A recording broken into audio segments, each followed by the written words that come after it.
بعد مادرها اعتراض میکنن که سیستم آموزشی کشور مشکل داره. نه عزیز من، ایراد از اونجا نیست، ایراد از لوازم تحریریه. دیروز کل بازار گشتم، هر لوازم تحریری که میرفتم کرومی، ملودی، لبوبو. خب اینا چیه برمیدارید میارید؟ اسمتون روشه، لوازم تحریر، لوازم نوشت افزار، شرایط واجب برای افزایش علم و دانش. خب معلومه این کارا رو میکنید، یه مش بی سواد تحویل جامعه میدید، بعد گیر میدید به نظام سیستم آموزشی.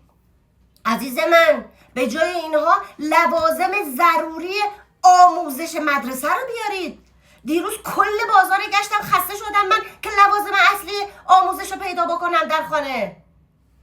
من مادر خسته شدم، کل بازار گشتم تا جنس مناسب پیدا بکنم. اینا رو باید لوازم و تحریر بیاره که مادر اذیت نشه.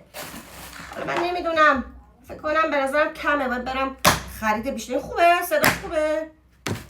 آن راستی مامان، یه سوال، یه بسته قرص آرام بخش برای 9 ماه تحصیلی واسه مامانا کافیه یا باید بیشتر بخرم؟